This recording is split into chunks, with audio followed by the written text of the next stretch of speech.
Testing, can you all hear me? Yes. I've got this little contraption for online sound, and I've got nothing to stick it to today. So I'm hoping this works. I know. Hands up if you think he should put it in his beard. I think he should put it in his beard. Yeah. Beard. It goes down when I do that. I can't do that. That's what she said. That's what she said. All right, how's everybody doing this evening? That was lame. How's everybody doing this evening? Welcome to Locals and Originals, one-on-one here at Bourbon Barrel Tavern. If you don't know what that is talk to a guest here for a little bit, and then we get to hear this guest perform. And tonight, I've got Mr. A.S. Coomer. Oh man, we got to get him going here. All right, that was lame too. Tonight, we got Mr. A.S. Coomer here. My name is Luie, and I want y'all to give it up for Bourbon Barrel Tavern for letting me do this, because honestly, I'll say it every week. They just give me the time and let me do whatever I want. And what kind of bar is smart to let you start off with an interview on an evening, right? But they let me do it. And we had a week off last week, but for the next, we're going to be doing it every other Thursday. I get 3 Thursdays next month, by the way. So there's 5 Thursdays. So, nonetheless, we've got A.S. Coomer. If anybody does not know who he is a local musician. He's a local author. He's got, if you look over here in the corner, we've got books. We've got actual novels. We've got like poetry. Yep. We've got all kinds of stuff over there. So check it out, because how many books have you actually put out? I don't know. Good answer. I don't know. I'll have to count. It's I mean, how long have you been doing? Oh, like what, 10 years? 10 years you've been. About, yeah. So, like, the first question I would have is, where did the first book come from? What made you decide, like, I could do a book, I'm going to do a book, and then you actually got it done? I've always written since I was a wee little kid. I thought I was gonna draw and write for Batman when I was little, but then like comic book style. But then I found out how terrible my drawing was, so I was like, I better get this writing thing going.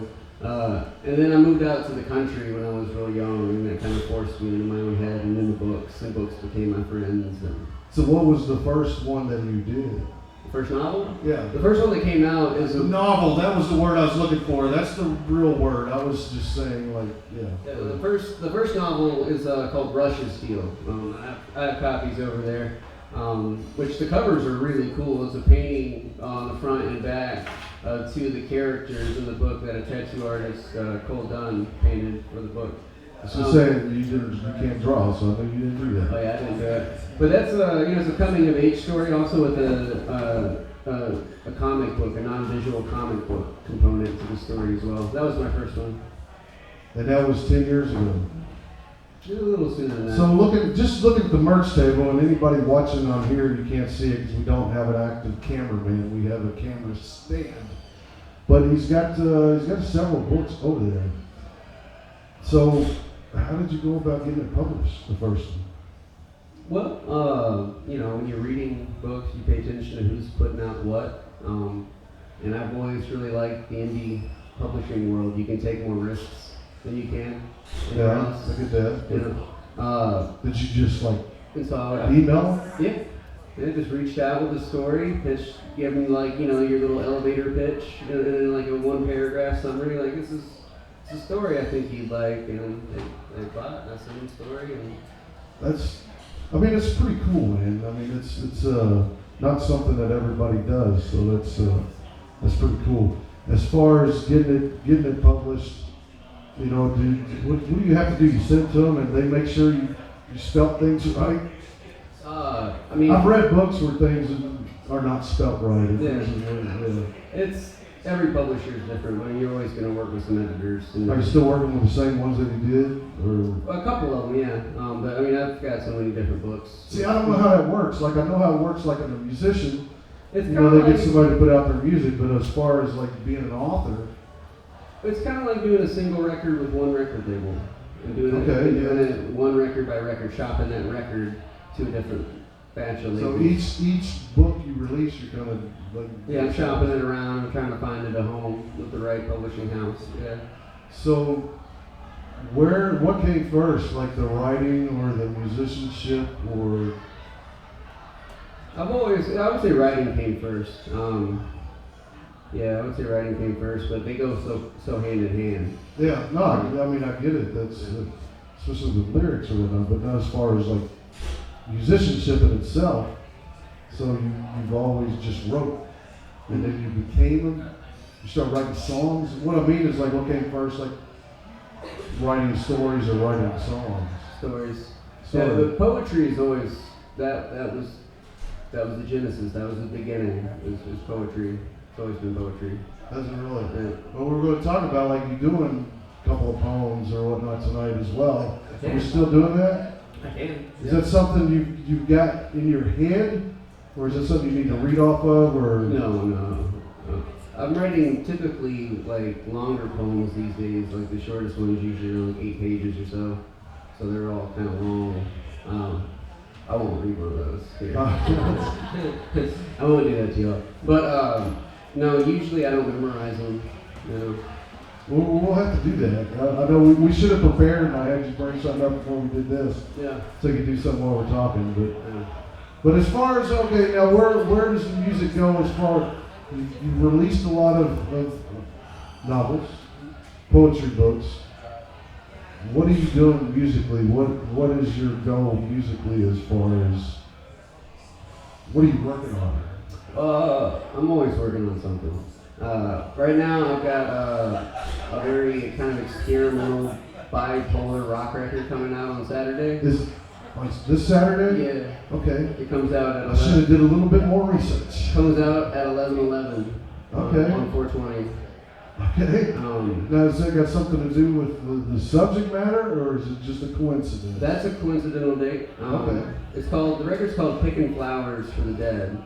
And it's kind of coming to terms living with mental illness and being an artist at the same time, and how also those two things can go hand in hand too. Have you ever done like music that goes with your stories, your books? Oh yeah, I'm gonna play some songs tonight that several different characters in my novels wrote. Okay, that's cool. Yeah, so Because you could like totally do a complete soundtrack. Oh yeah.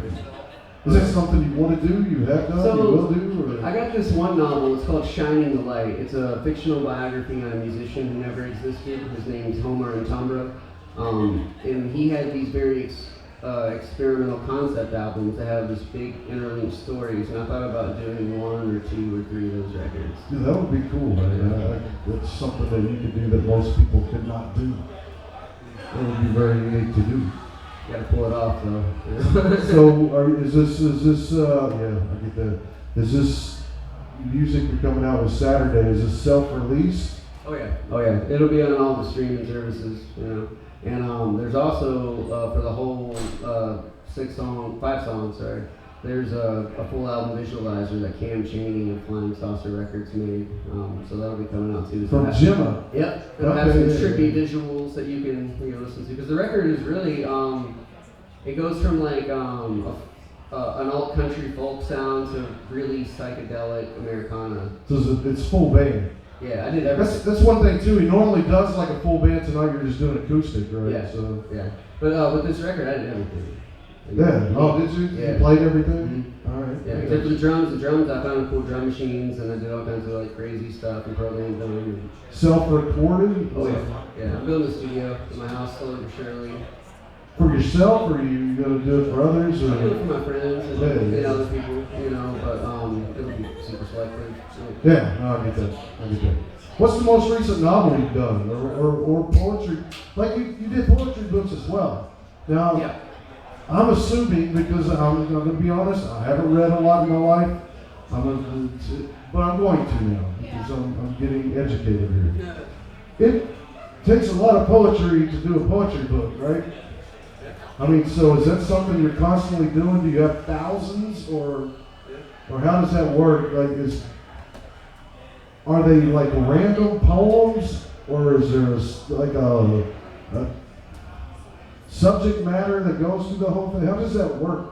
And this, so my latest collection of poems is now out of print, but I've got the last remaining copies with me. Okay, This one I gave you. yeah. It's called Songs for Leaving, and it's kind of a meditation on life and death and how they're just the same coin, just heads or tails, and it's flipping. So there is a subject matter to it.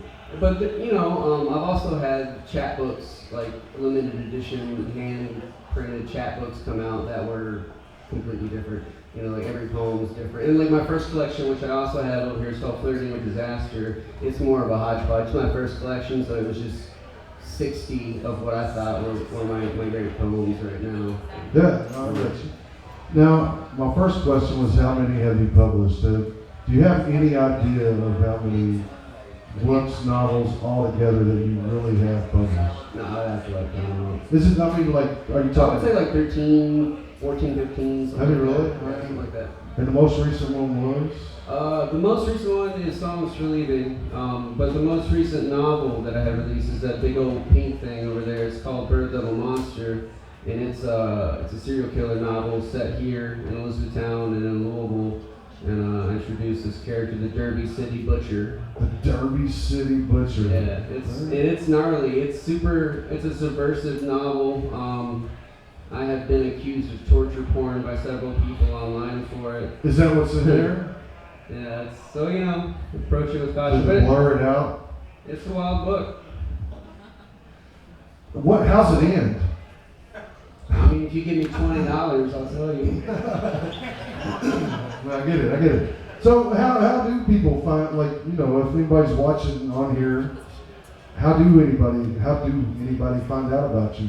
I'm on the internet. You got a legit website. Yep, ascoomer.com, and I'm on all the socials at ascoomer.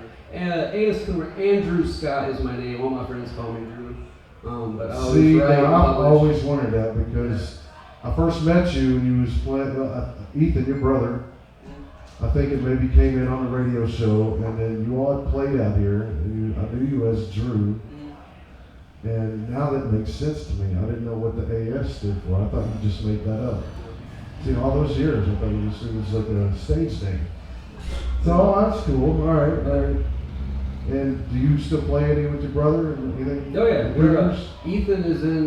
So right now we're playing as the A.S. Coomer band because we're playing a bunch of my songs. Does he play along with you? Yeah, he plays drums, and then Cam Chaney plays guitar, and Andrew Critchlow plays bass. All right. We got a gig in this festival in Owensboro coming up on the 27th called Bard and Busker. Yeah, that's cool. We'll be kicking 27th of April? Mm-hmm. So it's coming up soon, right? Yep. And you got an album coming out this weekend. Yep, on Saturday. And man, that's I feel like it's hard enough just to write a song. You're writing books and songs and poems and all that stuff. So that's You can sleep in your bed, Luie. well, I can also sleep in my bed.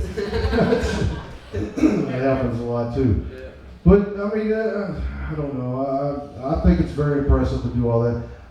Before we started, he was asking me how I'm doing, like musically, and I was like, lyrically, I can't come up with anything. So he gave me his poetry book and said that's a good idea to try to get inspired. So I'm going to try that. What do you do if you need inspiration, or does it just pour out of you? Like I literally hit walls sometimes, like where I just can't. Like, are you just I don't know. it just happens? So it's kind of like I've always worked for other people like my whole life making them money. Is when I finally decided that I wanted to do this.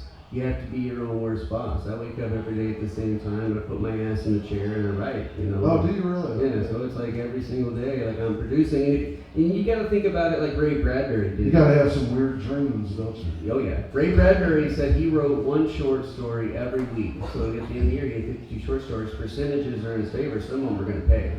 Yeah. And so like it's the same approach, So is there a bunch of stuff you never even ever put out? I guess, Oh yeah. right? Oh yeah. Hard drives and hard drives. And tapes and CDs. Yeah. Yeah. Like today, did you write anything today? Yeah, actually. Did you? I got 2 poems this morning, and I got a new lick to bring to the boys, the band.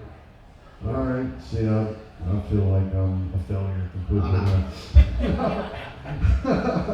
That's a joke, but nonetheless, it's pretty impressive, man. I think it's cool how you're in the multi-universe of what you do. That, I mean, lyrically, I guess I'm trying to, how do you distinguish what's a lyric and what's a poem? I know that sounds like a lame-ass question, but I like to blur the lines. do you hear the music when you're doing certain things and you don't when you do others? Yeah. Okay. Music is like kind of my religion. You know, there's like this mystical aspect of it, and you can break it down to numbers, which I refuse to do. Some people can do that. Yeah, That's like, I don't, so like, that's not in my it stays holy to me that way. The little bit of the unexplainable about it, you know? Yeah. But some things, like, when they come to me, I'm like, oh, obviously that's a poem. And some things that come to me, I'm like, well, it could be both. You know, that could work as a good line here in a poem, or maybe in a creative nonfiction essay over here, you know? I mean, I think it'd be cool if you did like a book with a soundtrack. That would be awesome. Yeah. You could put like the CD in the cover or something. Speaking of art, man, I was noticing your case back here. We need to give somebody some attention for what they did. I know you all can't see that right now, but he's got this cool it's a painting of him on his case that his buddy did. So, excellent poet and artist from Toledo and Jeep employee, Adrian Lime, did this. He took it with spray paint and tape, and he would spray paint these little bits of my face onto this guitar case and wait like 6 hours, and then go back and remove the tape, spray like another little bitty bit. And it took him like 30 hours to do it, but it looks incredible. I'll show you guys. It's pretty impressive, man. That's pretty cool. Nobody's ever even drew a stick figure of me, so you should be proud of this. All right, are you ready to play some music, man? To do a little poetry even. You gotta, I don't know how you're gonna start it. You got 30 minutes to do whatever you want to do, and then we'll go over it from you. The way this works is, we talked to him a little bit. He's gonna play a set, and then we're gonna open this up for an open mic tonight. And anybody can perform, do whatever you want. This is a perfect example. It's always music, which is cool. But, here we got, tonight we got an author and a poet and everything. So you can literally, if you got jokes, I don't care, you can get up there and do that during the open mic. We're going to do it. Thank you all for getting here early and checking out AS. Give AS Coomer a round of applause, though. And, we're going to take a little break, and then we're going to get him playing some music, and then we're going to keep kicking all night. Not all night, but till closing time. So this is a good time to take a bathroom break, do whatever you want, but just give us like 5 minutes, and we'll get him started. By the way, I do want to say, he does got merch over there. He's got some books. I know we just talked about it. Stickers, books, I think CDs. Hey, I've got some shirts and stickers over here too, by the way. Brand new. So for the Frequency Independent. And so give us a few minutes and we'll get this music going.